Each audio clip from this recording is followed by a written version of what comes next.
ஒரு நாளைக்கு இரவு முழுவதும் தூங்க முடியாத அளவுக்கு நமக்கு தசைப்பிடிப்பு ஏற்படுவதை பார்க்கிறோம்.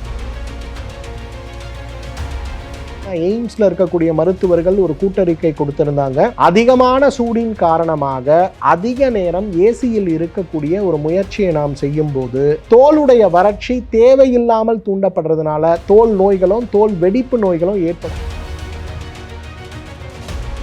நம்ப முடியல அப்படின்றதுக்காக நான் லீவு போட்டு ரெஸ்ட் எடுத்தேன். ஆனால் ரெஸ்ட் எடுக்கும் போதும் மாத்திரை வலிக்காக காய்ச்சலுக்கான மாத்திரைகளை சாப்பிட்டாலும் என்னுடைய உடம்பில் இருக்கக்கூடிய வலி குறையாம இருக்கு.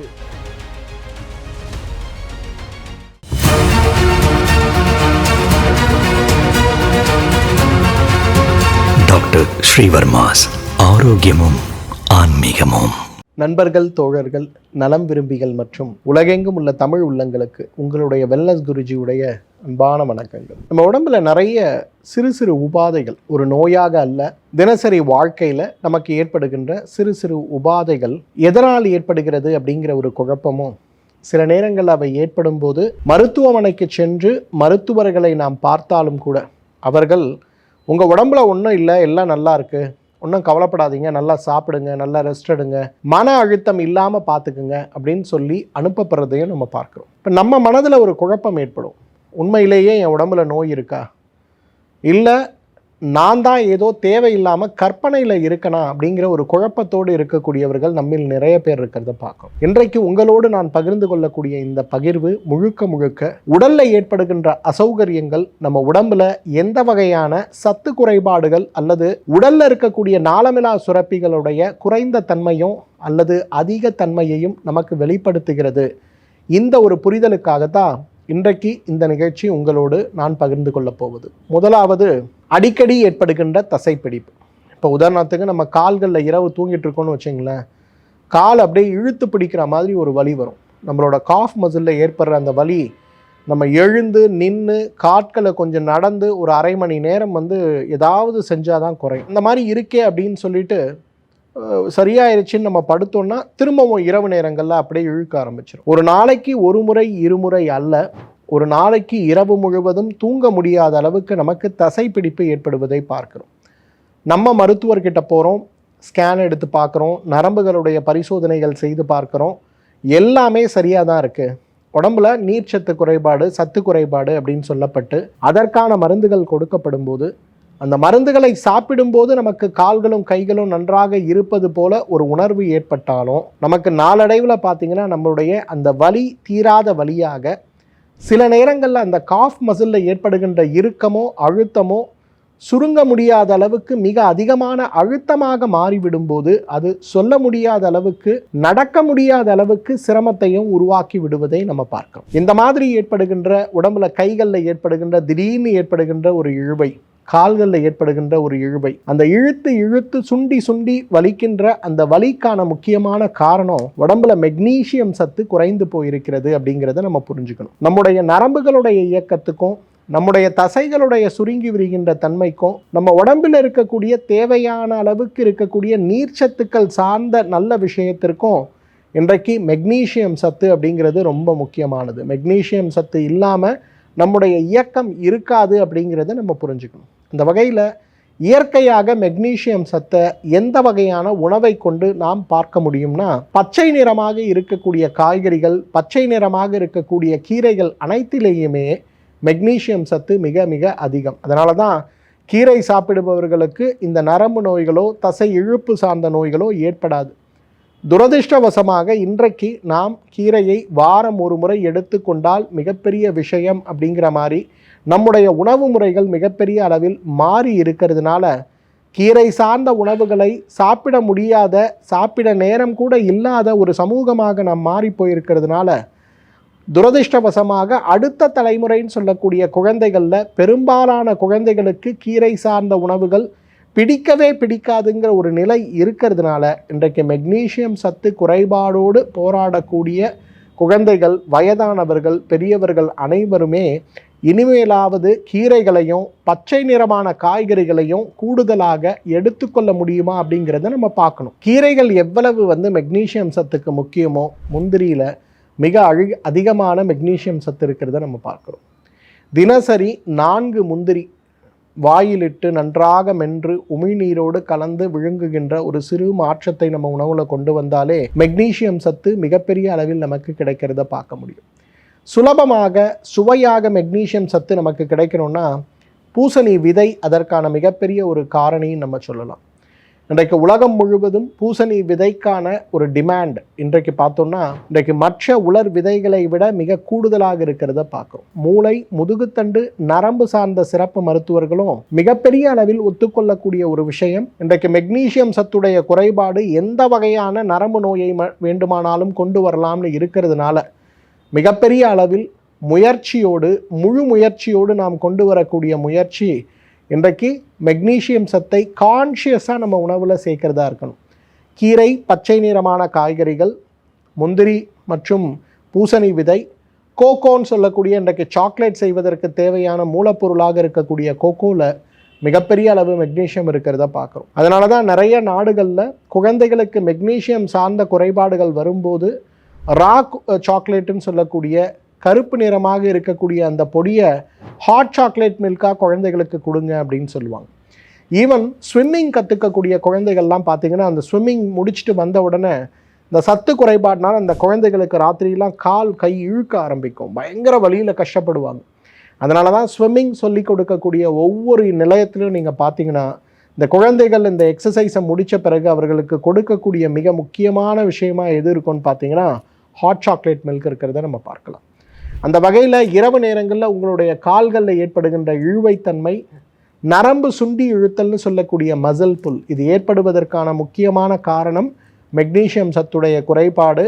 அதை நிவர்த்தி செய்வதற்கான அடிப்படையான உணவு பச்சை நிறமாக இருக்கக்கூடிய காய்கறிகள், நேரடியாக கீரைகள், முந்திரி பருப்பு, பூசணி விதை மற்றும் ரா கோகோன்னு சொல்லக்கூடிய கோகோ பவுடர். இந்த 5 விஷயங்களை உணவில் கான்ஷியஸாக நம்ம சேர்த்தாலே மெக்னீசியம் சார்ந்த குறைபாடுகள் மாற்றமடைந்து விடுவதை நாம் பார்க்க முடியும். அடிவயிறில் ரொம்ப அதிகமாக சூடு தன்மை இருக்குது, கை வச்சு பார்த்தா அடிவயிறு ரொம்ப கொதிக்குதுன்னு சொல்லக்கூடிய எவ்வளவோ பேரை நம்ம பார்க்கிறோம். பெண்களாகட்டும் ஆண்களாகட்டும் மிகப்பெரிய அளவு இந்த சிரமத்தால் பாதிக்கப்படும் போது மருத்துவர்கிட்ட போய் எந்த வகையான மருத்துவ சிகிச்சை அல்லது பரிசோதனை செய்தாலும் எல்லாம் நார்மலாக இருக்கும். ஆனால் அந்த சூடு தன்மையை நாம் உணர்ந்துக்கிட்டே இருப்போம். பெண்களுக்கு வயிற்றில் ஏதேனும் கட்டி ஏற்பட்டு விட்டதா, அது இது நிறைய சிரமங்கள் நமக்கு ஏற்பட்டு விடுவதை பார்க்கிறோம். இப்போ இது சார்ந்த சிரமங்களை மாற்றி உடலை ஆரோக்கியப்படுத்த வேண்டும் அப்படின்னு வரும்போது அதற்கும் மிகப்பெரிய அளவில் உதவி செய்யக்கூடிய காரணமாக இருக்கக்கூடியது எதுனா தேவையற்ற ஈஸ்ட்ரோஜன் அதிகரிப்பு. ஈஸ்ட்ரோஜன் அப்படிங்கிறது பெண்மைத்தன்மைக்கான ஹார்மோனாக இருந்தாலும் கூட ஆண்களுடைய உடம்பிலும் சில அளவு இருக்கிறத நம்ம பார்க்குறோம். பெண்மைக்கும் சரி ஆண்களுக்கும் சரி நேரடியாக இல்லாமல் மறைமுகமாக அதிகமாகக்கூடிய ஈஸ்ட்ரோஜன் அளவுகள் நமக்கு மிகப்பெரிய உடல் சூடை ஏற்படுத்தி விடுவதை பார்க்க முடியும். இயற்கையாக ஈஸ்ட்ரோஜன் அளவை எவ்வாறு நாம் சமநிலைக்கு கொண்டு வர முடியும்னு பார்த்தீங்கன்னா அதற்கு உதவி செய்யக்கூடிய மிக அழகான முதல் உணவு எதுனா முட்டைக்கோஸ் தான். நிறைய நாடுகளில் நம்ம பார்க்குறோம். நம்ம தான் முட்டைக்கோசு நல்லது கெட்டது பூச்சி மருந்து போடக்கூடியதுன்னு சில காரணங்களால் ஒதுக்கி வைக்கிறோமே தவிர இன்றைக்கு நம்ம ஒரு அமெரிக்காவில் போகிறோம், ஒரு ஆஸ்திரேலியாவில் போகிறோம் அல்லது கல்ஃப் கண்ட்ரீஸில் நம்ம போகிறோம்னா இந்த முட்டைக்கோசு தான் பெரும்பாலும் பார்த்தீங்கன்னா உணவுக்கு சாலடாக வைக்கப்படுவதை பார்க்கிறோம். ஆர்கானிக்காக செய்யக்கூடியது இல்லையாங்கிற ஒரு கேள்வி இருந்தாலும் கூட இன்றைக்கு முட்டைக்கோசு ஈஸ்ட்ரோஜன் அளவை சமநிலைப்படுத்தக்கூடிய மிகப்பெரிய ஒரு உணவு அப்படிங்கிறத நம்ம புரிஞ்சுக்கணும். ரெண்டாவது கேரட். எப்படி இன்றைக்கு கேரட்டு கண் பார்வைக்கு மற்றதுக்கு நல்லதுன்னு நம்ம சொல்கிறோமோ அதே போல் இன்றைக்கு ஈஸ்ட்ரோஜன் அளவை சமநிலைப்படுத்த வேண்டும். எந்த பெண் குழந்தைகளுக்கெல்லாம் ஈஸ்ட்ரோஜனுடைய குறைபாடோ மிகைப்பாடோ இன்றைக்கு மாதவிலக்கில் சிரமத்தை ஏற்படுத்தி இருக்கிறதோ அவர்கள் அனைவருக்குமே இந்த முட்டைக்கோசும் கேரட்டும் மிகச்சிறந்த உணவு அப்படிங்கிறத நம்ம புரிஞ்சுக்கணும். ஆரஞ்சு பழச்சாறு, இன்றைக்கு ஆரஞ்சு ஜூஸ், ஆரஞ்சு பழம் விட்டமின் சி சார்ந்த சத்துக்கள் இருக்கக்கூடியதாக சொல்லப்படுகின்ற ஆரஞ்சு வெறும் அதற்கு மட்டுமல்ல ஈஸ்ட்ரோஜனுடைய தேவையை மிகப்பெரிய அளவில் அதிகப்படுத்துவது சமநிலைப்படுத்துவதற்கு உதவி செய்கிறத நம்ம பார்க்கிறோம். அருகன்புல் பொதுவாக நம்ம கிராமங்களில் சொல்லுவோம் மாதவிலக்கு சீராக இல்லை அல்லது மாதவிலக்கு மிக அதிகமாகி கொண்டிருக்கிறது, குழந்தையின்மை நோய் இருக்கிறது, ஈஸ்ட்ரோஜன் அளவு குறைவாக இருக்கிறது அப்படின்னு வரும்போது பாரம்பரிய மருத்துவத்திலும் சரி தமிழ் மருத்துவத்திலும் சரி ஆயுர்வேத மருத்துவத்திலும் சரி முதல்ல பரிந்துரைக்கக்கூடிய ஒரு அழகான கை மருந்து என்னன்னு பார்த்தீங்கன்னா அருகன்புல் சார்தான். ஒரு கைப்பிடி அருகம்புல்லை எடுத்து அதில் ஒரு தேக்கரண்டி ஜீரகமும் ஒரு தேக்கரண்டி தேங்காயும் இட்டு நன்றாக வெந்நீர் போட்டு அரைத்து வடிகட்டி எடுக்கக்கூடிய அந்த அருகன்புல் சாரை தினசரி நம்ம குடிக்கும்போது மிகப்பெரிய அளவில் ஈஸ்ட்ரஜன் அளவுகள் சமநிலைப்படுத்தப்படுவதை நாம் பார்க்க முடியும். மாதவிலக்கு கோளாறுகள் ஆரம்பித்து குழந்தையின்மை வரை சீக்கிரமாக ஏற்படுகின்ற மெனோபாஸ் சார்ந்த சிரமங்கள் ஆரம்பித்து கர்ப்பகாலங்களில் ஏற்பட்ட சர்க்கரை நோய் தீராத சர்க்கரை நோயாக தொடர்ந்து கொண்டிருக்கின்ற வரை நமக்கு ஏற்படுவதற்கான காரணமாக ஈஸ்ட்ரஜனுடைய மிகுதி அல்லது குறைபாடு இருக்கிறத நம்ம பார்க்குறோம். இதை சரி செய்வதற்கு முட்டைக்கோஸ், கேரட்டு, ஆரஞ்சு பழச்சாறு மற்றும் அருகம்புல் சார்ந்த உணவுகளை நாம் எடுக்கும்போது அந்த ஆரோக்கியம் மேம்படுவதை நம்ம பார்க்க முடியும். ஒரே வறட்சி, தோலெல்லாம் பார்க்குறதுக்கு எனக்கு ரொம்ப ட்ரையாக இருக்குது, முகம் ட்ரையாக இருக்குது, கை கால் ட்ரை ஆகுது, என்ன பண்ணுறதுனே எனக்கு தெரியல. எவ்வளவோ சன்ஸ்க்ரீன் போடுறோம் வெயிலில் போகும்போது வறட்சி ஏற்படாமல் இருப்பதற்கு. ஏசிலேயே 20 மணி நேரம் இருக்கேன் சார், என்னோட ஸ்கின்னே ட்ரை ஆகிடுச்சு, நான் என்ன பண்ணுறதுனே எனக்கு தெரியலன்னு சொல்லக்கூடிய நிறைய பேரை நம்ம பார்க்குறோம். நம்ம புரிஞ்சு கொள்ள வேண்டியது என்னென்னா, சரும வறட்சி அப்படிங்கிறது ஜிங்க்னு சொல்லக்கூடிய ஒரு வகையான மூலக்கூறு அல்லது சத்து குறைபாடுனால நமக்கு ஏற்படுவது தான். ஜிங்க் குறைஞ்சதுன்னா நம்ம என்ன ஆகும், ஸ்கின் எல்லாம் ட்ரை ஆகும், ஸ்கின் எல்லாம் கிராக் ஆகும்.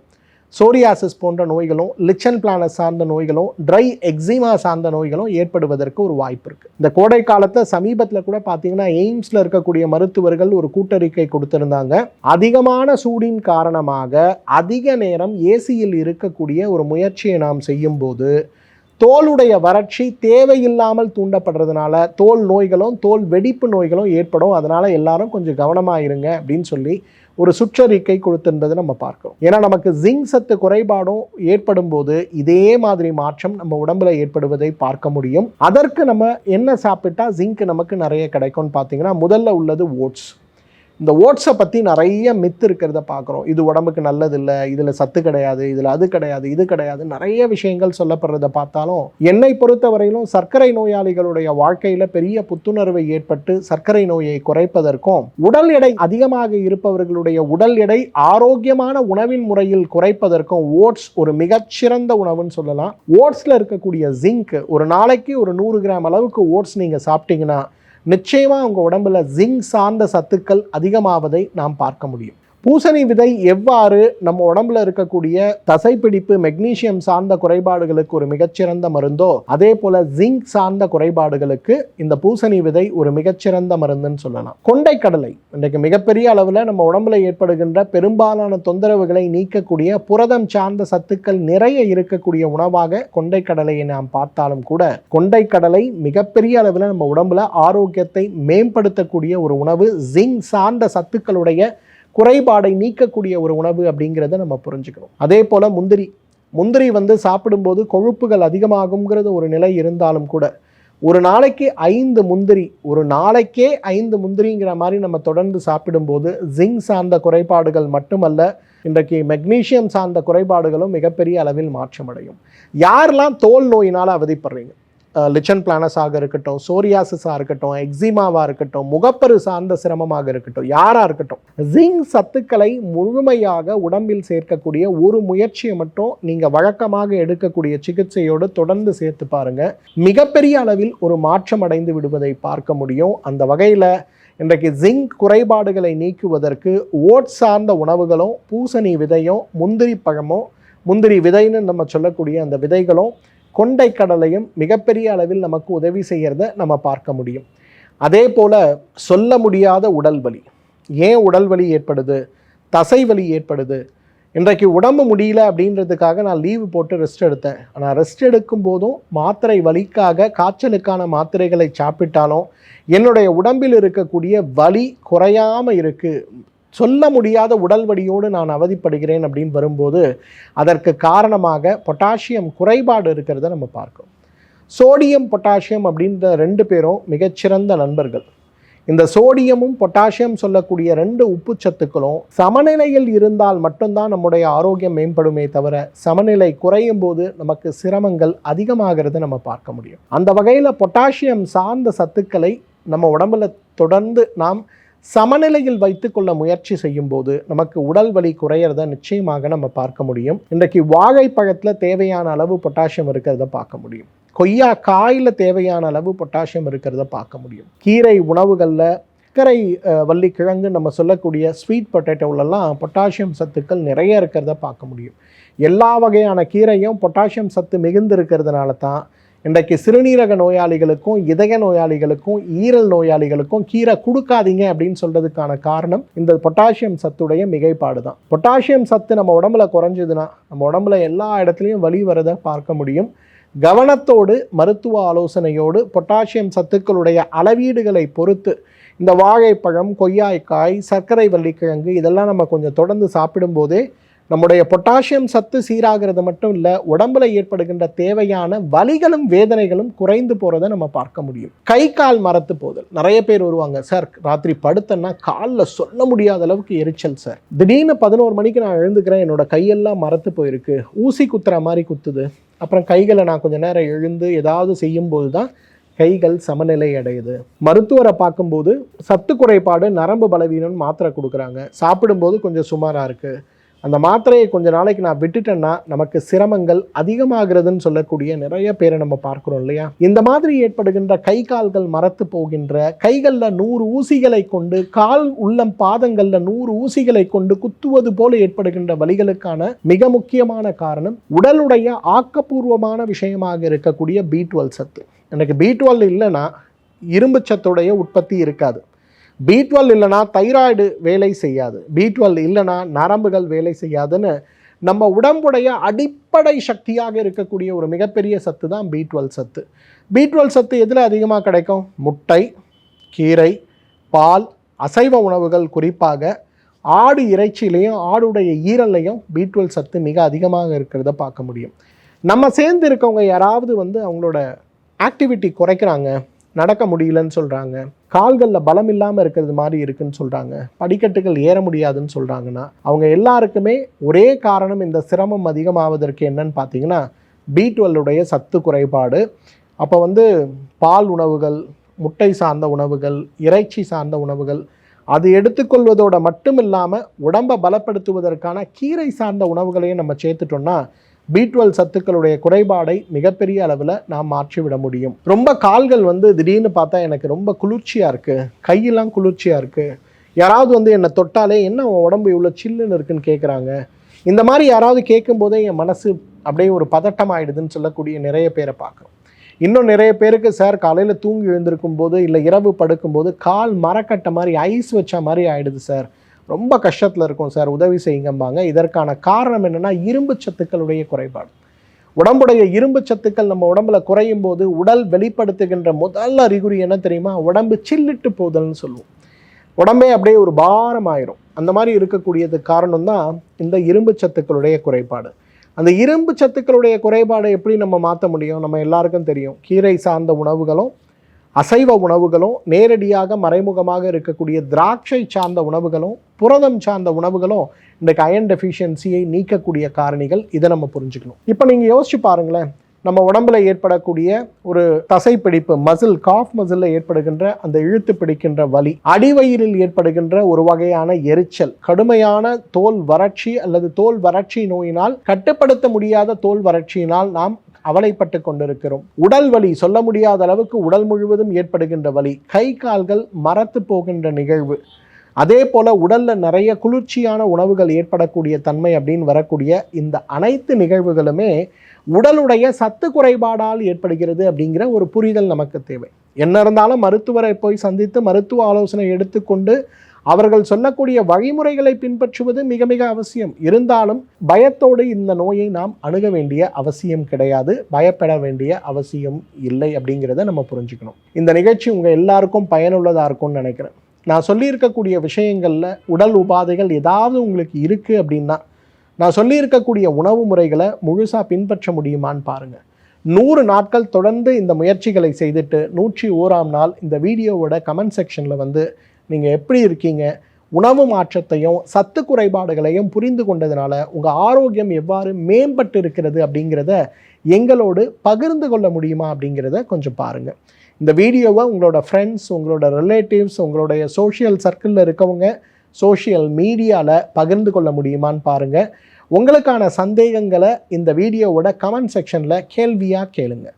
எனக்கு எப்போ நேரம் கிடைக்குதோ அந்த நேரங்களில் உங்களுக்கு ஆன பதில்கள் ஆடியோ மூலமாக அல்லது எழுத்து மூலமாக அல்லது வீடியோ மூலமாக மீண்டும் பகிர்ந்து கொள்ள முடியுமான்னு பார்க்குறேன். அதுவரை உங்களிடமிருந்து விடைபெறுவது உங்களுடைய வெல்னஸ் குருஜி. நன்றி, வணக்கம்.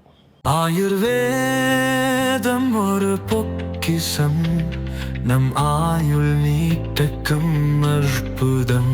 டாக்டர் ஸ்ரீவர்மாஸ் அறுவை சிகிச்சையில்லா குணம், இது ஆயுட்கால நிவாரணம். டாக்டர் ஸ்ரீவர்மாஸ் அனைத்து நோய்களுக்குமான குணம், அழகு தரும் மூலிகைகள், ஆரோக்கியம் தரும் மருத்துவர்கள்.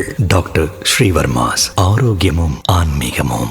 ஸ்ரீ வர்மா ஆயுர்வேதா மருத்துவமனையின் வெல்னஸ் குருஜி அவர்களை டிசம்பர் மாதம் 2ஆம் வாரம் 8ஆம் தேதி திங்கட்கிழமை மதியம் 12 மணி முதல் இரவு 9 மணி வரை கோடம்பாக்கத்திலும், 9ஆம் தேதி செவ்வாய்க்கிழமை காலை 12 மணி முதல் மதியம் 2 மணி வரை கோடம்பாக்கத்திலும், 10ஆம் தேதி புதன்கிழமை காலை 8 மணி முதல் மாலை 5 மணி வரை தஞ்சாவூரிலும், 11ஆம் தேதி வியாழக்கிழமை காலை 7 மணி முதல் மாலை 4 மணி வரை கும்பகோணத்திலும், 12ஆம் தேதி வெள்ளிக்கிழமை காலை 7 மணி முதல் மாலை 4 மணி வரை சிதம்பரத்திலும், 13ஆம் தேதி சனிக்கிழமை காலை 6 மணி முதல் மாலை 6 மணி வரை பாண்டிச்சேரியிலும் சந்தித்து மருத்துவ ஆலோசனை மற்றும் ஆசி பெற தொடர்பு கொள்ள வேண்டிய தொலைபேசி எண்கள் 9994244111, 9500946634, 9500946635. ஆச்சார்யா டாக்டர் ஸ்ரீ வர்மா அவர்களிடமும் வெல்னஸ் குருஜி அவர்களிடமும் நேரடியாக பயிற்சியும் ஆசியும் பெற்ற doctor Hemala Thiruvallur, doctor Aneesh Fathima Ambattur, doctor Surya Kodambakkam, doctor Jeyaroopa Manapakkam, doctor Mekala Velachery, doctor Jayakanthan Pondicherry, doctor Rizwana Tiruvannamalai, doctor Saraswathi Salem, doctor Mary Kalsa Trichy, doctor Abinasha Thanjavur, doctor Abina Mubisha Madurai, doctor Jebashin Nagercoil, doctor Malathi Coimbatore, doctor Kiruthika Hosur, doctor Guna Apsara Bangalore, doctor Navaneeth Hyderabad, doctor Siddhanath Mumbai. பட்டப்படிப்பு மற்றும் பட்ட மேற்படிப்பு முடித்த மருத்துவர்களை சந்தித்து சிகிச்சை பெறலாம்.